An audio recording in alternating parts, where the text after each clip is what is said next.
difficult to feed. Fuel high, electricity now high, and you think that by the time you have these twin problems, we can have productivity within the economy. It's not possible. And without productivity in the economy, you cannot even earn foreign exchange, you cannot get your people employed, you cannot have improvement in the quality of lives of the people, and you cannot tame inflation, and you cannot even stabilize the naira. So the question sometimes you ask is, who are the people advising those in governments? For goodness sake, this is not rocket science. Right. I would like us to quickly cross over to the international scene, but before we leave, what do you think?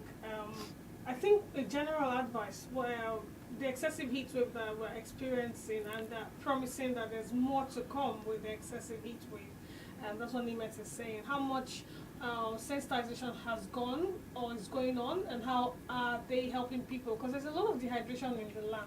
Yeah. How much effort is being put into sensitizing people about the reality of this heat wave and what it can do to you if you're not properly guarded? Well, for NIMET, I think NIMET has done what it ought to do. First, telling us that, say, this heat wave will still be sustained for some time. That's the first warning they gave us. That will still happen for some time. So it's not a quick fix. So it won't go away, in a flash. That's one. Number two is the fact that they now came up with advisory, because they brought about, they mentioned the consequences of this heat wave, that it will actually bring so many health complications and even some diseases, smallpox, measles, and what have you. They mentioned it. And the fact that people get dehydrated, yes, heat rashes, and so body itching and so many other things like that. They mentioned that. Now they also now mention the fact that, see, because of the dehydration, that people need to take in a lot of water. They need to actually, even if we are trying to, for those that probably, that you need to look at the set of activities that you're engaging, especially between the hours of 11 and say 4 o'clock. You need to be conscious of it. That some of the activities that will be strenuous, that will probably allow you to sweat, do those activities probably in the early hours of the day or later in the evening. But during the midday, when the heat is at actually the highest, that you need to avoid strenuous activities or being in the sun. I say, Nigerians should not be in the sun. Reality check with this economy. With this blue economy, no, you cannot tell people not to do that. But then the reality is, it is when you are alive that you actually make money. So you need to take care of your health. So for that reason, I'm saying that, see, people, you need to checkmate, your activities, especially during the peak periods of the heat, weather. So at the end of the day, you need to take a lot of water. Also, some other, food items that have a lot of water content, including fruits and hair. So some of those things that you need to do, so that at the end of the day, just keep your system rehydrated. That's the advice that they give. And I think on that note, like I said, NIMET has done its own responsibility. So what is left? So you ask, what do we have? Organizations like National Orientation Agency, what exactly do they do? And so many departments, Ministry of Information and what have you, all those other ones, even at the level of federal government, at the level of the state. What do you have the local government doing? They have a Department of Health or whatsoever. And so some things, people, sensitizing the people, things like that. These, all these primary health centers and what have you. Even campaigns on mass media, TV, radio, social media, newspapers and things like that. These are things that ordinary government should sponsor. The Ministry of Health should actually sponsor, so that, okay, we have this advisory already. So how do we bring it to the attention of the people? These are the things that we owe the citizens of this country, but it is what it is. As we wrap it up on today's episode, I'd like us to touch base with UK, Japan economy that fall into recession. What do we make of that, and how does this how should we receive such news? Well, it shows quite well that the whole world is actually in turmoil, and we are only having a fair share of our own experience or reality of what the whole world is actually going through. It's not greener on the other side.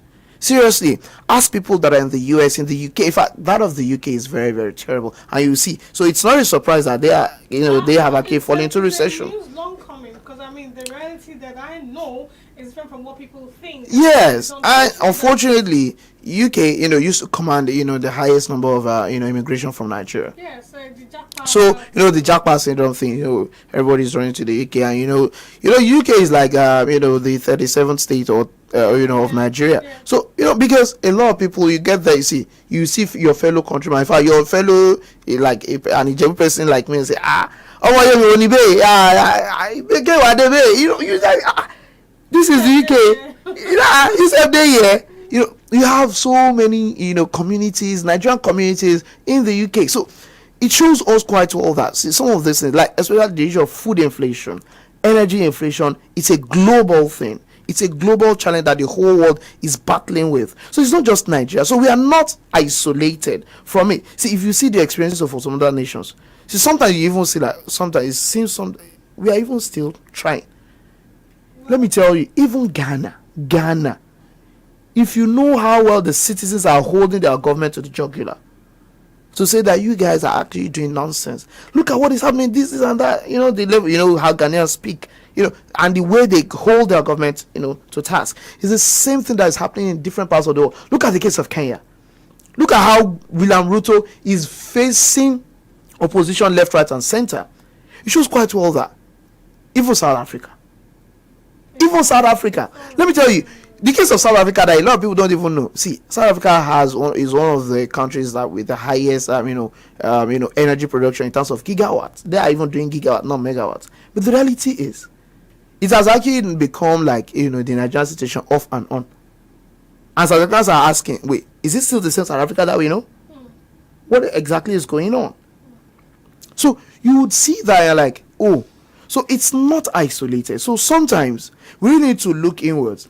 The only challenge is, if you look at our condition here in Nigeria, first is that it doesn't seem as if there is anyone doing anything remarkable or meaningful to address some of these challenges. One. Then number two is looking at the resources that we have as a nation, that we are only not optimizing the opportunity. So really, if we had optimized, the resources that we have, people will tell you that we don't have any business with some of these challenges that we are battling with. We will probably be the ones supporting and rendering help. Fact is it. See, do we still have the capacity to do that anymore? The big brother role that we used to play in Africa, do we still have the capacity to do that? And that's why I see Nigerians. That was this other day, the first lady went, to Sierra Leone and gave them, some, is it $1 million or $1,000, about $500,000 or thereabout, to actually build, health facility for Nigerians in the diaspora, the Nigerian diaspora community there in Sierra Leone. And people are like, they are going to Sierra Leone to donate this amount of money to build their health system when we don't have anything here in Nigeria. That is a level I've got to, that Nigerians will now frown at any form of support or assistance Nigeria renders to any other country as it used to do in the past. Because for Nigeria feels like, okay, we have a lot of these obligations to all these other, brotherly countries in Africa and things like that. But because the citizens back home are also not even comfortable and they are not satisfied with the governance. See, we are not experiencing governance. We have people in government, we don't have governance. So, and it is that reason that is actually making Nigerians to feel like, did we not enter? Wait, is this a one chance? And that's why, do you now follow the trend that everybody is not saying, now, elections have consequences. Elections have consequences. Elections have consequences. Even at some point, people are like, I thought you guys said it, and you look on. Now this is the result of a Miloko and things like that. And like, this government is actually more like disappointing a lot of Nigerians because the expectations are just too high. It's so, I think, So, and that's why, you see, it's unfortunate that as the citizens have such high expectations, the people in government don't even understand the enormity of the task and expectations that is on them. Well, we will hang the boat here for today as we hope for better days ahead in Nigeria and in the world at large. SubhanAllah, it's not funny, it's not easy anywhere. It's not. Sincerely, people are going through hell. So, see, I had an experience during the weekend and I was like, God.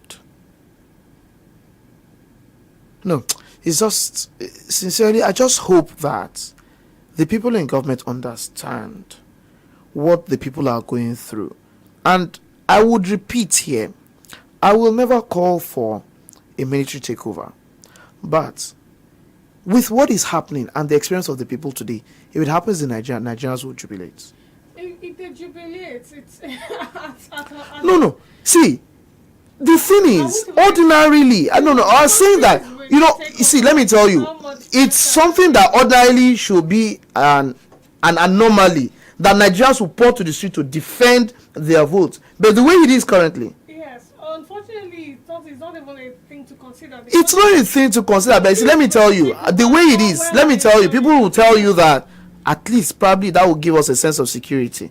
The insecurity in the land has made people even reconsider, any hope that things will get. Because the truth is, without security, you can't talk of productivity. Farmers can't go to farm. So you can't address the issue of food inflation. You can't address any issue. I agree with you. So the security aspect of it and the economy. See, these are the two issues that could actually make citizens to be patriotic. By the time you remove those two, the question then is, what then is the essence of government? Right, Dr. OLUBUNMI, I know you have more to share from where you've shared so far. Let's say a big thank you to you for spending time with us today. Why not do this with us again next week when we bring you another, tour of all the news that happened in the course of the week in Charlotte. Well, and on this note, I actually want to send my condolences to the families of the Wigways and the Gumbanjos for the untimely and unexpected death of their breadwinners. Sincerely, it's a sad incident, and we condole with them. We condole with their families. I pray that God gives them the fortitude to bear the irreparable loss of their loved ones. And there are also Nigerians that a whole lot of people still have expectations on, but it is what it is. We condole with them, and our hearts are with them at this trying time. Right, we'll see you next week, Saturday. It's time to lock in, 1 p.m. Take care. Have a lovely weekend. Bye.